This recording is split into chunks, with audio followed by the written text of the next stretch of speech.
பெரியவர்களே, தாய்மார்களே, என் அன்பு சொந்தங்களே, என்னுடைய தாத்தா, என்னுடைய அப்பா எல்லாம் படிக்கின்ற பொழுது, நானும் படிக்கின்ற பொழுது, என்னுடைய வீட்டிலே இருக்கின்ற பழைய சாதம்தான் நான் சாப்பிட்டு விட்டு பள்ளிக்கு செல்வேன். அது மட்டுமல்ல,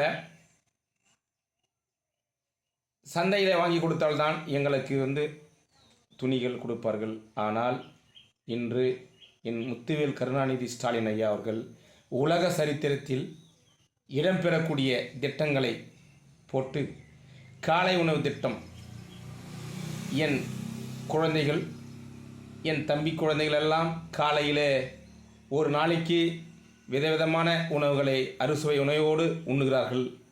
அது மட்டுமில்லை, ஆண்டுக்கு 4 சீருடை கொடுத்த மகத்தான தலைமகன் ஆட்சி தொடர உதயசூரியன் சின்னத்திலே வந்தவாசியிலே இருக்கின்ற பெரியவர்களே, அன்பு சொந்தங்களே, அண்ணன்மார்களே, உதயசூரியன் சின்னத்திலே வாக்களித்து பெருவாரியான வாக்கு வித்தியாசத்தில் வெற்றி பெற செய்யுமாறு உங்கள் வீட்டு பிள்ளைக்கு பொற்பாதங்களை வணங்குகிறேன். அது மட்டுமல்ல, உங்களை பழகக்கூடிய அன்பு சொந்தமாகவும் இருக்கிறார் அவர். அதனால் உதயசூரியன் சின்னத்திலே வாக்களித்து பெரிவாரான வாக்கு வித்தியாசத்தில் வெற்றி பெற செய்யுமாறு உங்கள் பொற்பாதங்களை வணங்குகிறேன். நன்றி, வணக்கம்.